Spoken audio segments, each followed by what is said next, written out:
Hello everyone! I'm CZ Lumen and this is StarCraft 2 and what I have for you right here is herO versus NightMare. On the map, Gressfan, ESL. This is part of an ongoing series that's been going on. This is a tournament and these two are battling head to head. This is a mirror match. Both players are playing as the Protoss.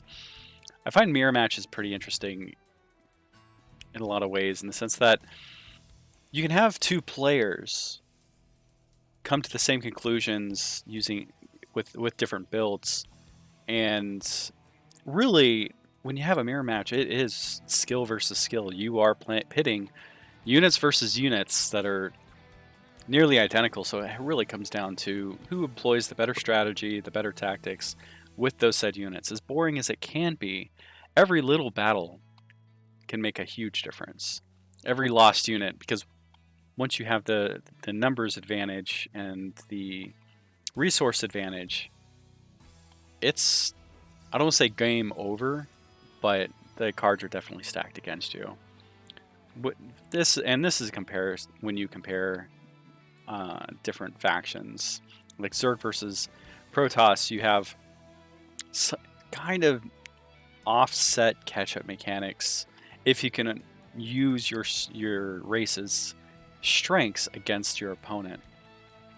So here we have herO doing a pretty good job scouting out the enemy base and seeing what's going on here. It's trying to harass the probe line as much as possible and delaying as much resource gathering as possible, with NightMare doing the same, coming over here and gonna say hi. Hello, what's up? What's up, my fellow probes? I'm nobody you need to be concerned with in any way, shape, or form. Oh, he just leaves. herO decides to stand around a little bit longer and just try to be as obnoxious as possible. Doing a pretty good job. Something unique for the players that, or the people that don't play StarCraft 2, Protoss have a health bar and a shield bar. And shields regenerate a lot faster once they're out of combat. But there's no way, unless you can somehow grab some sort of healing unit from the Terran, you can't heal your units.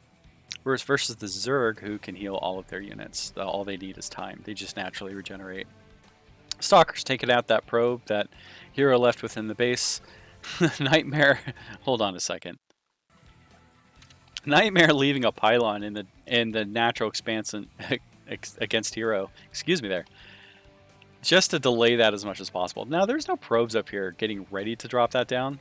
He does, herO does have the resources to do so, but once that probe slightly goes away, these guys are just like picking on each other, doing every little thing they can to get in each other's heads. It's kind of funny. It's the little things, right?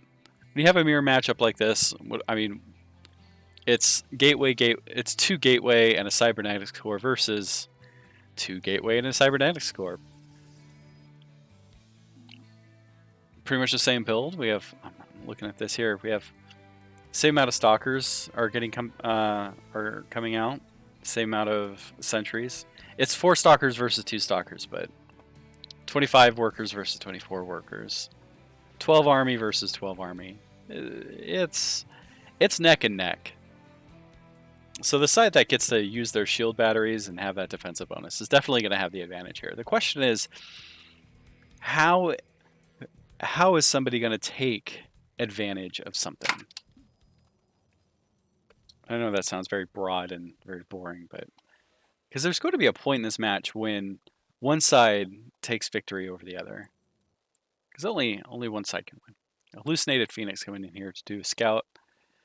Made by the Sentry. Sentries are capable of creating these hallucinations.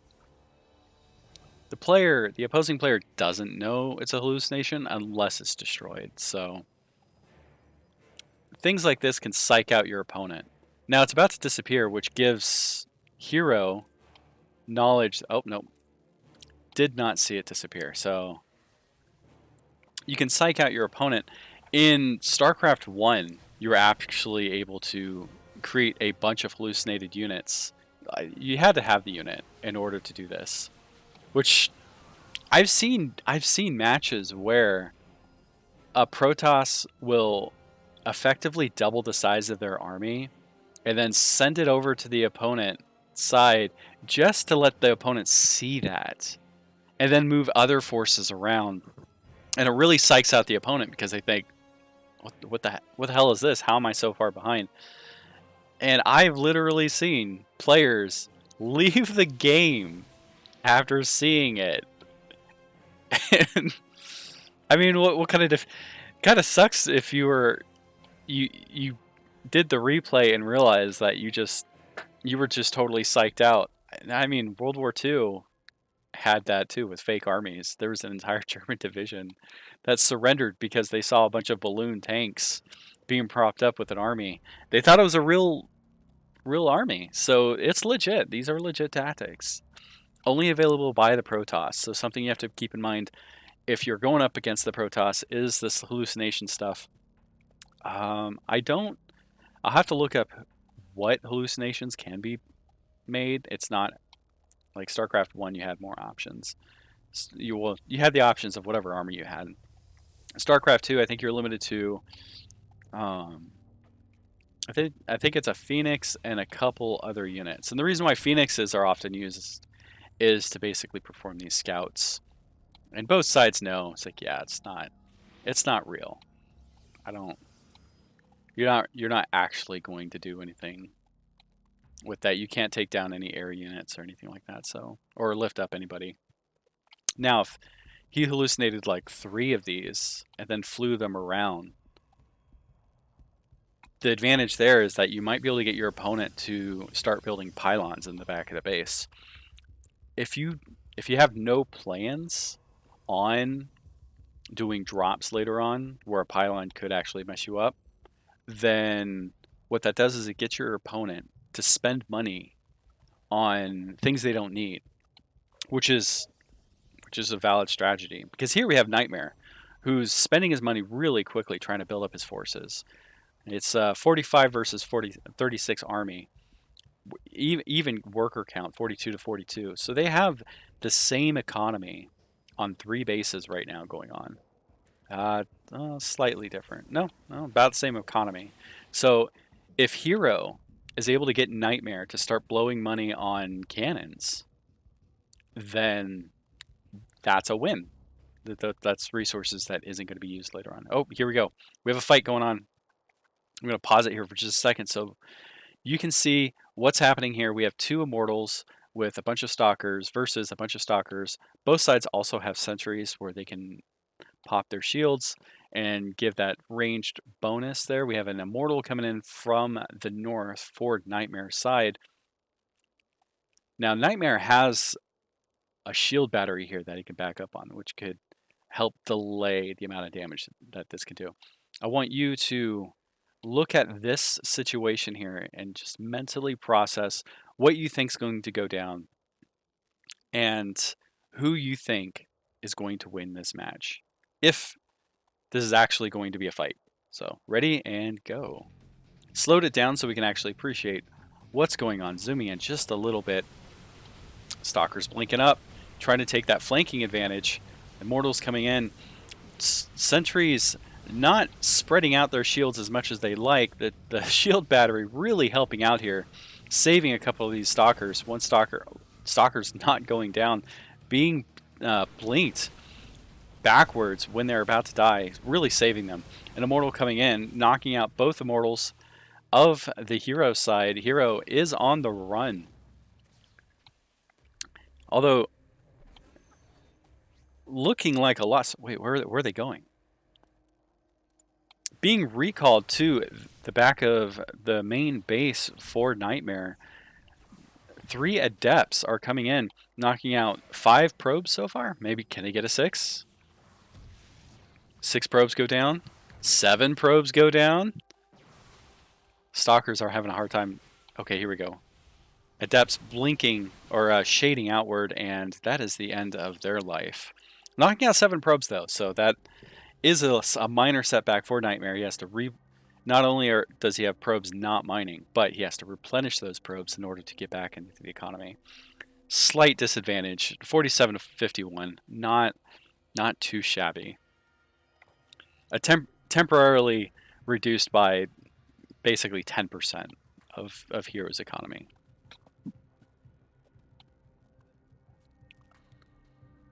Both sides taking a breather, pumping out probes. Pretty close army supply, 51 for herO, 46 for NightMare. We got another fight coming in. NightMare deciding to engage and disengage. Again, go ahead and take guesses on who do you think would win in the clash here. We have an Immortal in NightMare's group of Stalkers here. No Immortal, no Sentry, no support for herO. Looks like NightMare is taking the long way around to harass. Yeah, because you can't blink up here. Investigating whether or not there's a fourth nexus down here mining, and it is not. I wonder if he thought like herO would move out with his Stalker forces here and then realize that he didn't, so he's just sitting on it.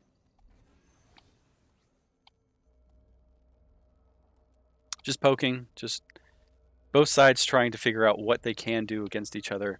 Nothing really. Like I said, this is just straight up even match between both of these players. One player is going to have to come out on top versus the other, and that's the thing. The question is, what tips the scales? Both sides building up gateways. One slight harassment over here against herO. Workers from I think it was 52 down to 47, so back and forth. Although NightMare does take a substantial lead with 59 workers against 47 workers, that's when it starts to really help out in terms of having that lead advantage. It's not much, but workers bring in about 40 minerals a minute, ideally, under ideal circumstances. So each one of those workers is basically 40 minerals extra. Okay. Fight number 2. This looks like it's going to be a brawl here. We have 3 Immortals. 4 NightMare right behind the Stalker line, although NightMare has the advantage of having the shield battery right here, well positioned. We have a warp gate and a pylon forward operating base, allowing reinforcements for herO to attack NightMare. Any kind of counterattack over here on the side would be helpful. What's going on over here? Oh, herO. So during this fight, herO has gotten a warp prism, that's under attack by a couple of Stalkers, so it may not escape out of here, but he is currently warping in Zealots. This is going to be very bad news once those Zealots come in, and if that warp prism it does manage to get away, that leaves a lot of vulnerability for NightMare up here. So this 2-prong attack, great distraction here. We're going to watch this play out. It's Stalkers versus Stalkers. There's not much to talk about. herO having more of a concave advantage, which allows you to concentrate fire toward a smaller area versus having to deal with a larger concave and getting surrounded. Probes being called in from the mineral line to add to the damage against herO and fight this off. NightMare turning the tide. Not what you want when you have the advantage. I guess so. Zealots taken care of from the base deployment in the upper area. Stalkers are not being warped in by herO. herO, I believe, looks like he's totally focused on this fight alone and is losing. Army supply 38 to 40. Rough fight for herO. This was what happened. I mean, did that adept or I wonder if the Immortal really no, like herO has an Immortal also. These These armies look pretty well balanced. They're just fighting in smaller areas. NightMare doesn't have a sentry to help out with the support. The Prism looks like didn't get away. But this fight here looks like it's the main event. Just a clash. Again and again. NightMare trying to take out that pylon with a single stalker. Here we go. Another fight comes in. herO blinks forward, taking out the Immortal. Now trying to pick apart the Adepts, pushing NightMare on the ropes, getting help from a shield battery, which is nothing to sneeze at. herO coming in, knocking out the shield battery, but at what cost? Sentries are here providing support with that shield and mitigating some range damage, but this is looking really ugly for herO. The tides are turning. It just seems like NightMare's... Oh, here we go. We have another shield battery. I don't know how I missed that. This is ugly for herO. herO should have retreated. Easier said than done. But somehow NightMare's stalkers just aren't dying. They're taking damage, but they're getting blinked and micromanaged a lot better than herO. herO being in the thick of it the entire time. NightMare's... Wow, that management was great. I'm going to return to game here. We're going to back up. I want to see that again. What a fight. And this is it, I suppose. This is when herO taps out. This is the fight that herO says, "You know what? You've won this match. I cannot win this match." And okay, we're gonna move forward just a little bit and see what the situation is for both sides. At the moment, this is 46 to 46 workers, so the economy is the same. Identical 40 army supply, 41 to 41. And I think this is incredible when I see any kind of matchup. During a fight, you'll see one side just take huge chunks out of the other, then back and forth, and the army dwindles for both sides equally, right? So you'll have like 50 to 50, and then it goes 50 to 30, and then it goes 25 to 28, and then it's just this back and forth fighting and attrition. Look at it. Even the supply. The supply is almost identical, 149 to 148, which is weird. What? Okay, well, I know the Nexus. Okay, so I believe pylons give aid.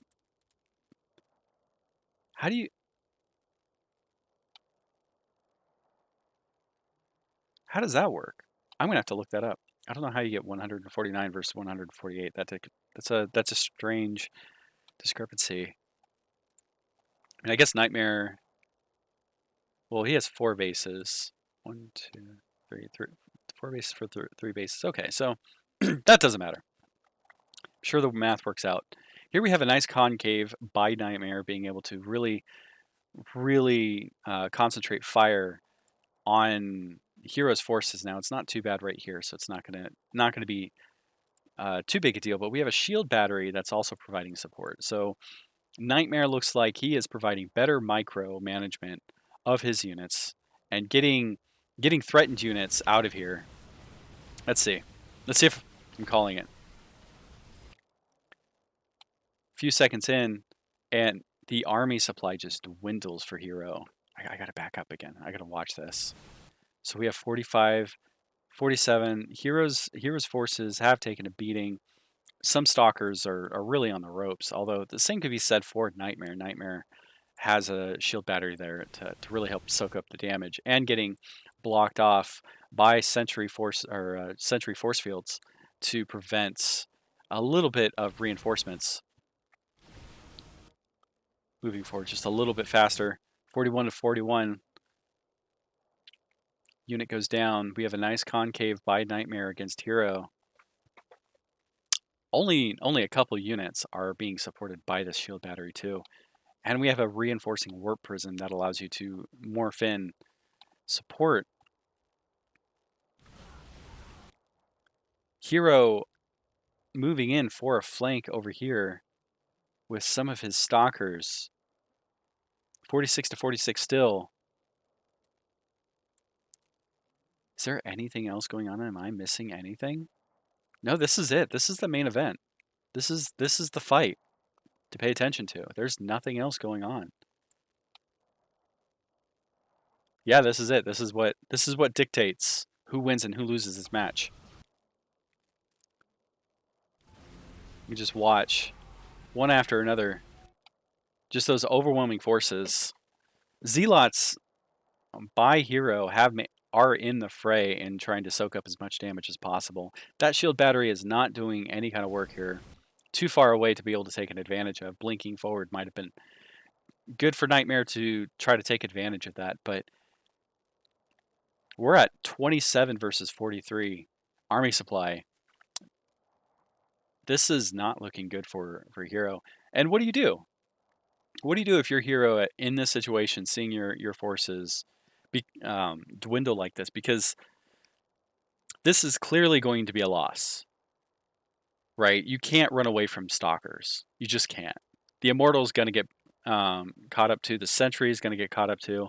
We have just a few stalkers here that might be able to blink away and run away, which I think that's what he does here in just a second.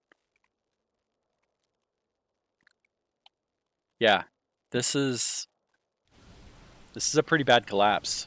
Tries to take care of one stalker. Basically, yeah, they're just target firing, trying to take out as much as they can, which is smart. That's the best you can do. And these are just split-second actions, by the way. We get to sit here and pause it, and she's like, well, what do you do next? So, and that's what he does. He lets his Immortal get sacrificed to try to get his stalkers away, it looks like. But yeah, exactly. That's exactly what happens. Let NightMare blink, then he blinks. Immortal taking one for the team, distracts them just a little bit. I don't know if that was necessarily what you want to do. Prism trying to save as many as he can. And that's it. That's GG. That's GG right there. That's when he calls it. Resource wise, I mean, he has money in the bank. Yeah, he has money in the bank. His nexus are full. He can crank out workers right now. And forces. He has the gateways. I don't know if they're on cooldown, but he's not.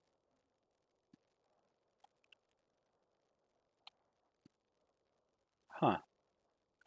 Let me know in the comments below if you were in herO's position here, if this seems like you've lost, especially. So here, 41, 43. So NightMare is gonna does have the advantage. That much is clear.